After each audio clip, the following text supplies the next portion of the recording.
She had only a few dollars left in her pocket. Rent was overdue. Her life was already falling apart. The city felt cold, not just from the winter, but from the way it ignored people like her. Then she saw a poor man sitting on the sidewalk, shivering, invisible to everyone passing by. She didn't know his name. She didn't know his past. And she definitely didn't know his secret. All she knew was one simple truth. He was hungry. That single moment of kindness would change her life forever. Because the man she helped wasn't poor at all. He was a billionaire. She gave what she couldn't afford to lose. Amara Okoye had learned how to be strong without making noise. At 27 years old, she lived alone in a small basement apartment on the outskirts of Toronto. The room was barely big enough for a narrow bed, a second-hand table, and a small stove that worked only when it wanted to. The ceiling had water stains from leaks the landlord never fixed, and in winter, the cold crept in through every crack no matter how tightly she sealed the windows. Still, Amara was grateful. Back home in Africa, life had been even harder. When she lost both parents within 2 years of each other, everything changed. She became responsible for herself and for helping her younger siblings when she could. Coming to Canada had been her hope for a better future. Not an easy one, just a fair one. Every morning, Amara woke up before dawn. The city outside was still quiet when she tied her scarf around her head and slipped into her worn coat. She checked her phone, always the same routine. Rent due, electricity bill overdue, a reminder to send something home. She exhaled slowly and whispered a short prayer before stepping outside. The bus ride to work took almost an hour. She spent it staring out the window, watching people in warm cars, wondering what it felt like not to count every dollar. At the grocery store where she worked as a cashier, Amara stood for hours greeting customers with a gentle smile. "Have a good day." "Thank you." "Next, please." Most people didn't notice her. Some were polite. A few were rude. But Amara treated everyone the same. She knew what it felt like to be invisible. After her shift, she often skipped lunch to save money. On better days, she bought a small sandwich and split it in half, one part for later. On bad days, she drank water and told herself it was enough. That morning, the cold felt sharper than usual. Snow had covered the sidewalks overnight, and the wind burned her cheeks as she walked toward the bus stop. Her fingers were numb inside her gloves. Just for a moment, she stepped into a small cafe nearby to warm herself. She didn't plan to buy anything. As she pushed the door open to leave, her eyes caught something she hadn't noticed before. A man sitting on the ground near the entrance. He was African, older than her father would have been, wrapped in a thin, worn coat that clearly wasn't enough for the weather. His shoes were cracked, his beard untrimmed, his hands exposed to cold. Beside him lay a small cardboard sign with simple words written in black marker. "Anything helps. God bless." People walked past him without stopping. Some avoided eye contact. Some looked uncomfortable. Some pretended he wasn't there. Amara took a few steps forward, then stopped. She told herself she was already late. She told herself she had almost no money. She told herself she couldn't help everyone. Then the man looked up. His eyes were calm. Tired, but calm. There was no begging in them. No anger. Just quiet dignity. He nodded slightly, as if acknowledging her presence, not asking for anything. Something tightened in Amara's chest. She reached into her pocket and felt the coins and small bills she had left. That money was meant for her dinner. Maybe breakfast the next day. Her stomach clenched as she hesitated. Slowly, she turned back. Amara knelt down beside him, ignoring the cold seeping through her jeans. "Good morning," she said gently. "Have you eaten today?" The man hesitated. Pride flickered across his face before he shook his head. "No, my daughter," he said softly, "but I will manage." Amara swallowed hard. She had heard that sentence before, from herself. "No," she replied quietly. "You shouldn't have to." She stood up and walked back into the cafe. Her heart pounded as she ordered a sandwich and a hot coffee. When the cashier gave her the total, Amara glanced at her wallet and felt fear rush through her. This money mattered, but she paid anyway. When she returned outside, the man looked surprised to see her again. Amara handed him the food carefully, as if it were something precious. For a moment, he just stared at it. Then his hands began to tremble as he accepted it. "Thank you," he said, his voice low and emotional. "You didn't have to do this." Amara smiled, a small, sincere smile. "I know," she said, "but I wanted to." She didn't ask his name. She didn't ask where he came from. She didn't ask why he was there. She simply wished him warmth and stood up. As she walked away, the cold no longer felt as sharp, but the weight of what she had given stayed with her. She didn't know how she would manage later. She only knew she had done what felt right. Behind her, the man watched her disappear into the crowd. His eyes filled with emotion.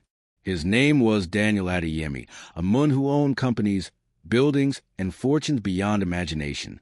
And for the first time in months, as he sat on that cold pavement holding a simple sandwich, he felt something far more valuable than money. He felt hope. The man everyone ignored. Daniel Adeyemi did not eat the sandwich right away. He sat there on the cold pavement long after Amara disappeared in the crowd, holding the warm paper bag in his hands as if it were fragile.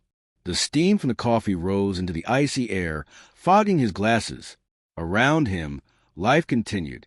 People rushed past, focused on their phones. Cars splashed slush onto the road. A woman nearly stepped over his legs without noticing him at all. Daniel noticed everything. 6 months ago, the same city treated him very differently. Back then, doors opened before he reached them. People stood when he entered rooms. His name carried weight, not because of who he was, but because of what he owned. Daniel Adeyemi was one of the most powerful businessmen in Canada. His investments spanned real estate, logistics, and technology across 3 continents. His net worth was counted in billions. He lived in a mansion overlooking the lake and traveled with drivers and assistants. But none of that mattered anymore. Not since the night he lost his wife. Cancer had taken her slowly, painfully. Daniel had written checks, hired the best doctors, flown her across countries, and still lost her. When she was gone, the house felt empty. The money felt useless. Worst of all, the world felt dishonest.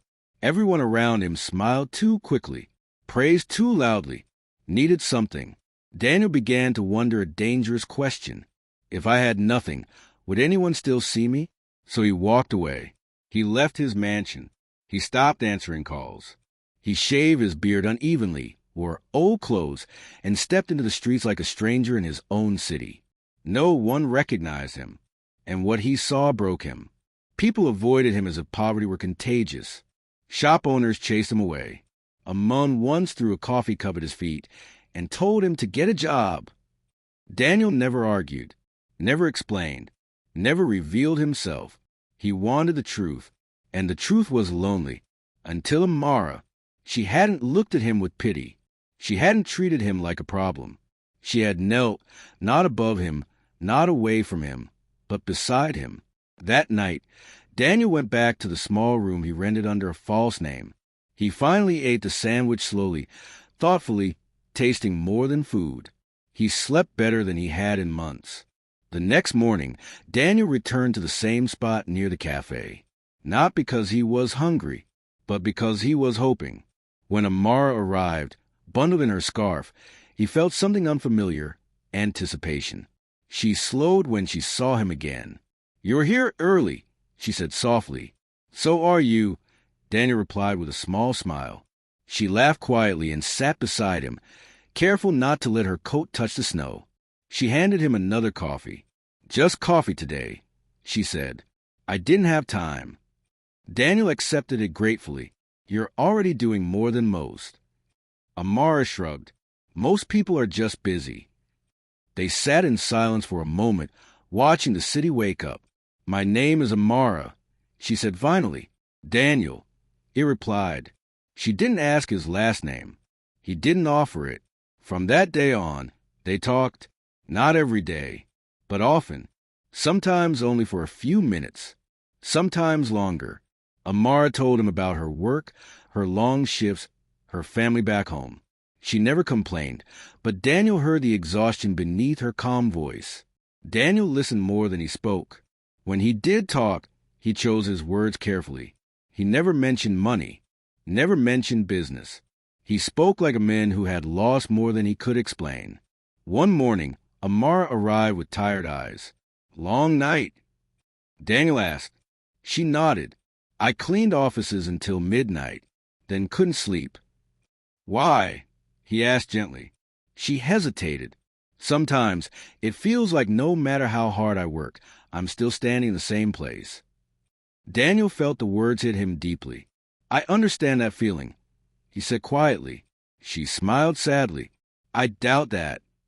He didn't argue. Days turned into weeks. Winter deepened. Amara kept coming, even on days she looked like she could barely stand. Sometimes she brought food, sometimes only her presence. Daniel noticed things others would miss. Her shoes were wearing thin. Her gloves had holes. She often rubbed her hands together to keep warm. One morning, she arrived later than usual. "I'm sorry," she said breathlessly. "I overslept." Daniel frowned.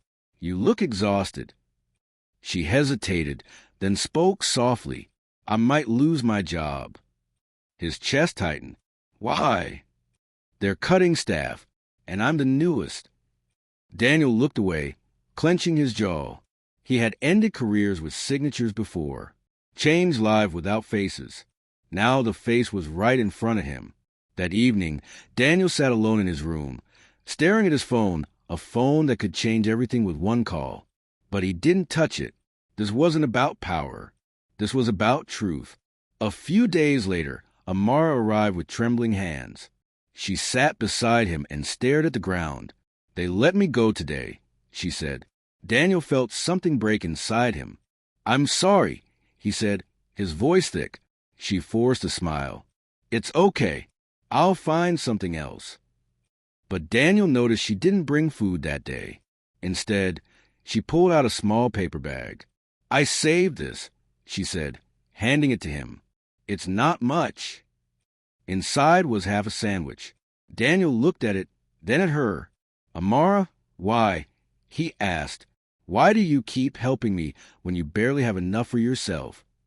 She thought for a long moment. Then she said quietly, "Because I know what it feels like when nobody stops." Daniel turned away so she wouldn't see the tears in his eyes. That night, he made a decision. The test was no longer about people. It was about him. And in the distance, unseen by Amara, forces were already moving. Black cars, phone calls, plans, preparing for a truth that would soon be impossible to hide.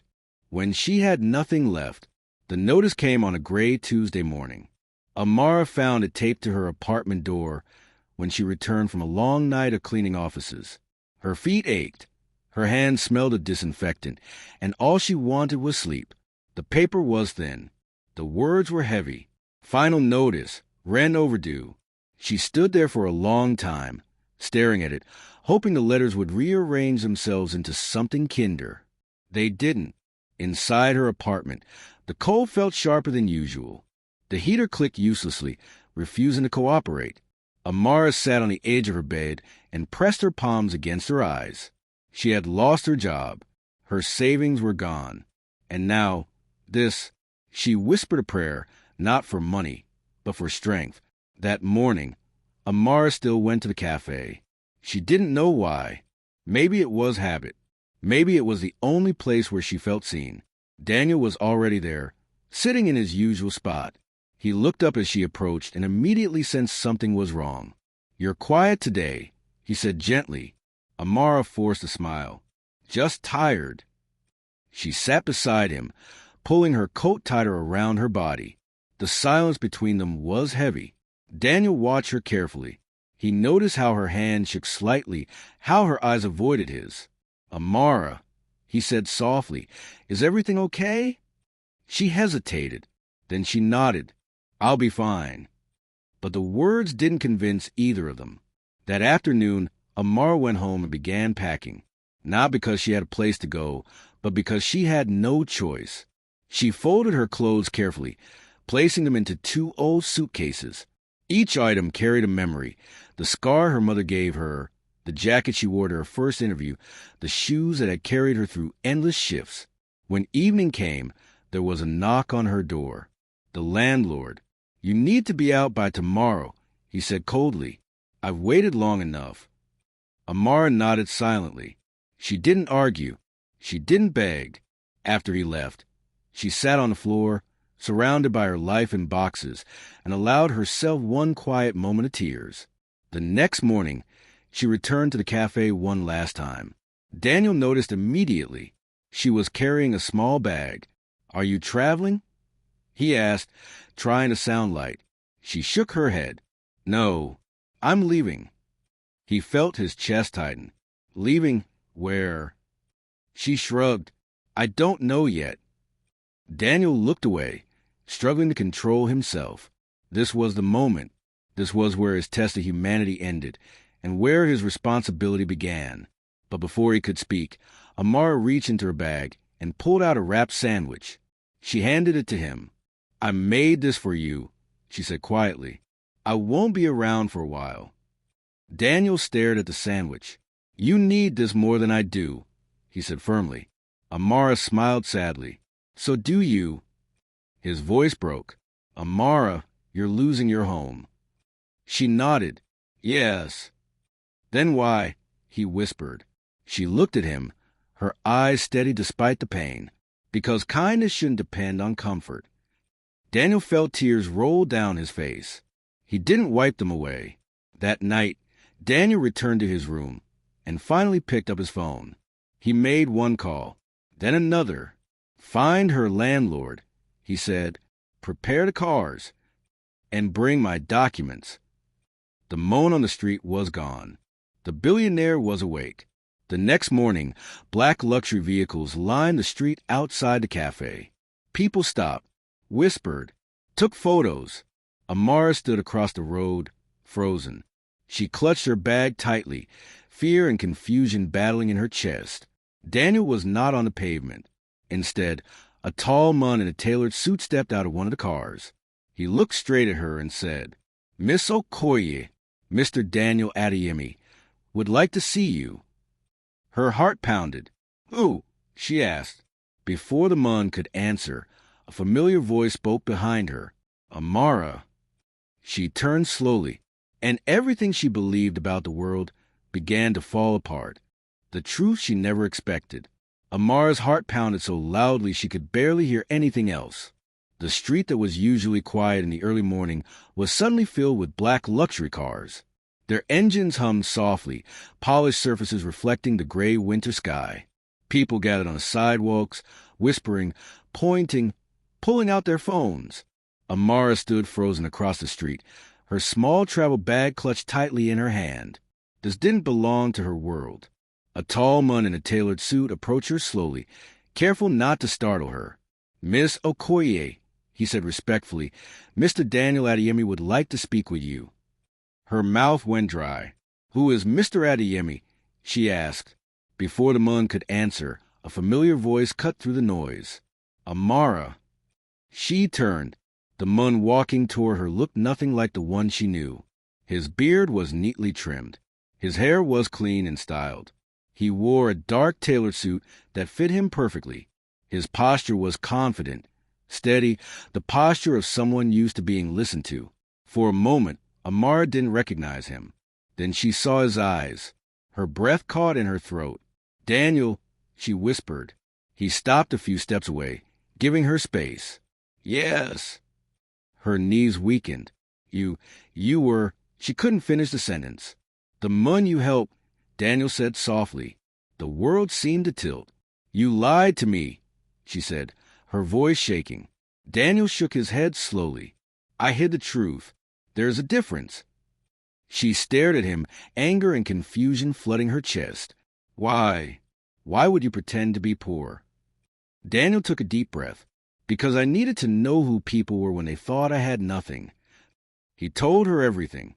About his wealth, about his wife, about the loneliness, about the months he spent on the streets, watching how people treated him.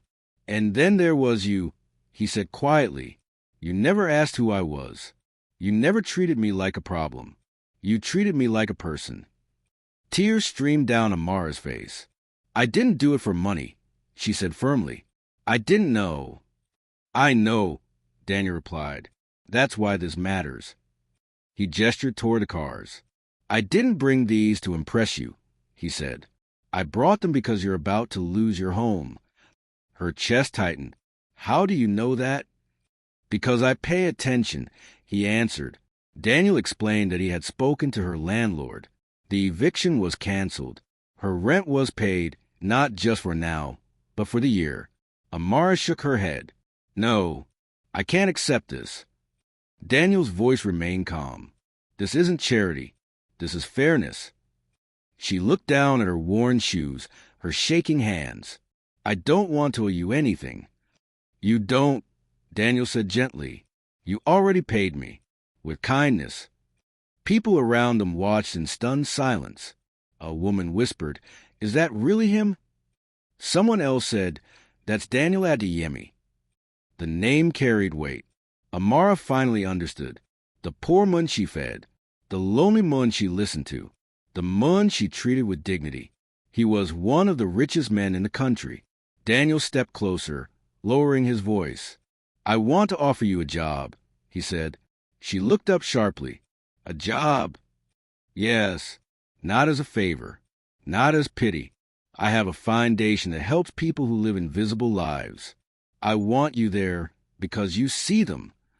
Her hands trembled. I'm not qualified. Daniel smiled. You are more qualified than anyone I know.